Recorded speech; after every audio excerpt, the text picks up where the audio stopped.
Hello viewers. आज हम class 5 का हमारा जो चैप्टर है, chapter number 3 the mystery of food, जिसका मैंने एक्सप्लेनेशन का वीडियो बना चुका है। और इस वीडियो में हम लर्निंग आउटकम क्या है हमारे इस चैप्टर के, उसको एक बार थोड़ा सा पढ़ लेंगे। फिर कुछ फिलअप्स हैं और हमारी और दूसरी एक्सरसाइज हैं, उनको कर लेंगे। कुछ एक्स्ट्रा क्वेश्चन भी मैंने इंक्लूड किए हैं। And after this video I will make a third video of this part where I will make question answers of NCERT, जिसमें आपकी NCERT के सारे एक्टिविटी बेस्ड क्वेश्चन और उनको इंक्लूड करेंगे। तो फटाफट से इसे पढ़ लेते हैं। ये हमारी यूनिट 2 है, हेल्थ एंड वेलबींग। और इसमें हम हेल्थ एंड वेलबींग में अक्सर फूड के बारे में ही पढ़ते हैं। अपनी हेल्थ और हाइजीन के बारे में ही हमारे दो चैप्टर होते हैं। तो इसी तरीके से इसमें हमने क्लास 5 है, तो अब हमने हमारा जो माउथ का स्ट्रक्चर है, टंग का क्या रोल है, देन टीथ के बारे में हमने पढ़ा था। और सबसे इम्पॉर्टेंट हमने फूड प्रिजर्वेशन के तरीके पढ़े थे।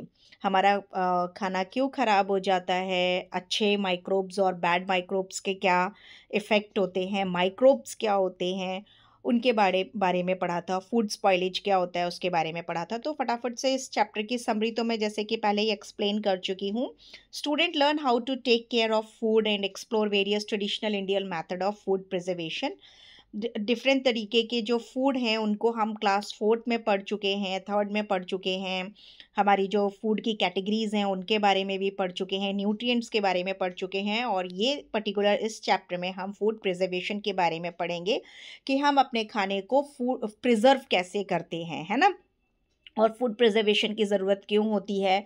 और जब हम लद्दाख जैसी जगहों पे होते हैं या ऐसी जगह पर होते हैं जहाँ पे हमारा फूड जो है हमें ज़्यादा समय तक, हमें बहुत लंबे समय तक खाना नहीं मिलता है अगर कहीं भी, तो हमारे पास जो खाना है उसको हम कैसे स्टोर कर सकते हैं, या लद्दाख में रहने वाले लोग किस तरीके से अपने फूड को स्टोर करते हैं। और या ऐसे रिमोट एरियाज़ में जहाँ पे बहुत लंबे समय तक विंटर्स होती हैं, तो विंटर्स में कुछ भी नहीं जब खाने को मिलता है, तो वो कैसे फूड को स्टोर करते हैं, वो आपके इस चैप्टर में नहीं है। बट फूड प्रिजर्वेशन क्यों ज़रूरी होता है, तो वो कुछ चीज़ें हैं इसमें। They learn about the role of good microbes and the cultural practices that help keep the food safe. हमारे जो पुराने तरीके हैं पिकल्स बनाना, जैसे मैंगो को हम जैम बना के रख सकते हैं, उसको शुगरिंग कर सकते हैं, उसका मुरब्बा बना सकते हैं, आंवले का मुरब्बा। जैसे विंटर्स में ही सिर्फ हमें आंवला मिलता है, गर्मियों में मैंगो मिलता है, उसका अचार बना के रखना ताकि उसका स्वाद हम पूरे साल ले सकें। तो इस तरीके से फूड को सेफ रखने के लिए जो हमारे कल्चरल प्रैक्टिसेस हैं ऑल ओवर द इंडिया, हम उनको कैसे रखते हैं। Student will understand the science behind food conservation, various preservation method and their cultural significances के बारे में पढ़ेंगे। इस चैप्टर में पढ़ा हमने। They will come to know the importance of proper food storage and consumption in promoting health and oral hygiene. Now take some fill in the blanks. Microbes can be found in soil, water, the air around us, in plant, animal and even inside us. ये सारे microbes जो हैं जिनको हम bacteria, fungi, viruses कहते हैं, ये सभी microbes हैं। इसमें यीस्ट हो गया। माइक्रोब्स नीड मॉइस्चर, एयर और राइट टेम्परेचर चाहिए होता है उनको ग्रो करने के लिए। बहुत ज़्यादा गर्मी में और बहुत ज़्यादा सर्दी में सारे माइक्रोब्स सर्वाइव नहीं कर पाते हैं। Drying in the sun remove the moisture from the food. और जब हम सूरज में कोई चीज़ें सुखा देते हैं तो उसके मॉइस्चर को हम ख़त्म कर देते हैं। ऑयल जो है वो एयर को आउट रखता है, मतलब अपने अंदर एंटर नहीं करने देता है, जिससे माइक्रोब्स की ग्रोथ नहीं होती है। Cold temperature slow down the growth of microbes. और जहाँ बहुत ज़्यादा ठंड होती है, रेफ्रिजरेट जब हम फूड को करते हैं तो वो माइक्रोब्स के ग्रोथ को स्टॉप कर देता है, स्लो कर देता है। इन फूड फैक्ट्रीज़ में फूड जो है वो एयर टाइट कैंस में और पैक किया जाता है, जिसमें कुछ प्रिजर्वेटिव्स भी डाले जाते हैं, जिसकी वजह से माइक्रोब्स उसको ख़राब नहीं कर पाते हैं। Good microbes help the idli batter rise.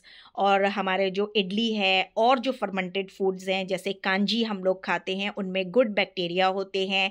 दही में लैक्टोबैसिलस बैक्टीरिया होता है, और दही हमारे पेट के लिए, क्योंकि उसमें गुड माइक्रोब्स होते हैं, तो वो हमारे डाइजेशन में मदद करता है। Eating bad food can cause indigestion, गंदा बेकार खाना खाने से भी हमें इंडाइजेशन हो जाता है। जैसे हमारी जो इसमें कहानी में, हमारी स्टोरी में हमने जो पढ़ी थी, डिटेक्टिव थी जो दिशा, आई थिंक उसका नाम था, उसके भाई को हो गया था indigestion.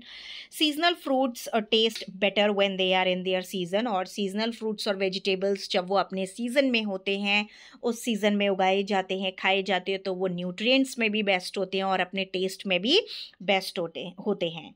We have 4 type of teeth, incisor, canine, premolar और मोलर। ये 4 तरह के हमारे टीथ होते हैं हमारे माउथ में। बहुत अच्छा पिक्चर आपकी उसमें बनाया हुआ है।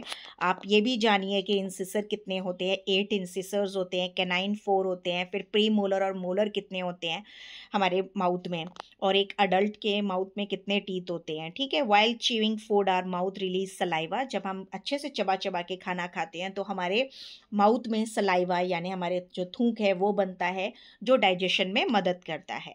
We should eat slowly to avoid choking of food. आपका एक छोटा सा चॉकिंग ऑफ फूड का भी दिया हुआ है कॉर्नर, जिसमें ये बताया है कि खाने को हमें अच्छे से खाना चाहिए। अगर हम ज़्यादा मुंह भर भर के खाएंगे तो हमारा हमारा जो फूड पाइप है वो चोक हो सकता है, उसमें चोकिंग हो सकती है। Now there are some true false also. Microbes are found only in water. Microbe सिर्फ वाटर में पाए जाते हैं? नहीं। Oil prevents air from reaching pickle. ये एक के ऊपर एक चढ़ गया है, तो इसके ट्रू फॉल्स के आंसर्स मैंने नीचे लिखे हुए हैं। Refrigeration helps in food spoilage, chewing food properly release saliva, yes. Food preservation is not necessary, false. It is not important to chew our food properly, false. Now here is match the following. Indigestion क्या होता है? Indigestion caused by bad food habit. Seasonal fruits जो होते हैं वो taste better होते हैं when they are in their season. Saliva helps in digestion. Refrigeration stops the slow down the microbial growth को स्लो कर देता है, और पिकलिंग जो है वो स्टॉप करता है माइक्रोबियल ग्रोथ को। Now there are some extra questions. What causes food to spoil? Growth of microbes in the form of bacteria, fungi and the molds led to the cause of food to spoil. इन सारे microbes की growth हो जाना हमारे खाने में खाने को सड़ा देती है। How can we stop food from spoilage? We should keep out our food in exposure of air. हमें अपने खाने को जो है बहुत समय तक एयर, वाटर और मॉइस्चर के एक्सपोजर में नहीं रखना चाहिए. We can use preservative measures to keep our food from spoilage. Keep our food from spoilage. और हमें कुछ प्रिजर्वेटिव मेजर्स यूज़ करने चाहिए जिसकी वजह से हम अपने खाने को सड़ने से बचा सकते हैं. What are the ways of food preservation के क्या तरीके हैं? There are the following ways by which we can preserve: pickling, refrigeration, drying and dehydrating, canning and packaging, salting, sugaring, heating and boiling. पुराने समय में जब घरों में रेफ्रिजरेटर्स नहीं होते थे तो सब्जी को 2-3 बार गर्म किया जाता था, उसके टेम्परेचर को हमेशा हाई रखा जाता था खाने के, जिस वजह से हमारा जो खाना है वो ख़राब नहीं होगा. दूध को भी 2-3 बार बॉईल किया जाता था. Why is it important to chew our food well? It is important to chew our food well because it helps in avoiding choking of food. एक तो खाने को चोक नहीं होता है, अटकता नहीं है. And when we chew well, जब हम अच्छे से चबाते हैं, saliva mix with food and help in digestion. How good microbes help us? Good microbes help in fermentation of food, like in making of curd and idli. हमारा जो खाना है वो ferment हो जाता है. Fermented food helps in digestion. ठीक है. What should we do to keep our teeth healthy? हमें अपने खाने को खाना खाने के बाद मुंह को अच्छे से वॉश करना चाहिए. Brush the teeth regularly. Eat fewer sweets. हमें कम मिठाइयाँ खानी चाहिए. Go for the dental checkup if necessary. और ज़रूरत पड़े तो हमें dental checkup के लिए भी जाना चाहिए. Name the different type of teeth with its function in our mouth. Incisor to cut, canines to tear, premolars to crush and molars to grind. पीसने में मदद करते हैं. Why we should eat fresh seasonal fruits and vegetables. क्यों खाने चाहिए हमें? We should eat fresh fruits and vegetables because seasonal fruits and vegetables are best in their taste and full of nutrients when they grow in their season. Okay. तो that's all about this chapter kids. I hope I have covered all the question answers, extra questions of this chapter. अगला video मैं फिर बनाऊंगी जिसमें हम हमारे जो भी एनसीईआरटी की एक्टिविटी बेस्ड क्वेश्चन हैं उनको लेकर के आऊँगी. Kindly do like, subscribe my channel and share करिए ज़्यादा से ज़्यादा, बिकॉज़ मैं एक तरीके से नोट्स प्रिपेयर करती हूँ बेटा. न्यू एनसीईआरटी बुक्स हैं और बहुत कुछ अवेलेबल नहीं है नेट पे. That's why I am making these videos. I hope ये आपको बहुत हेल्प कर रहे होंगे.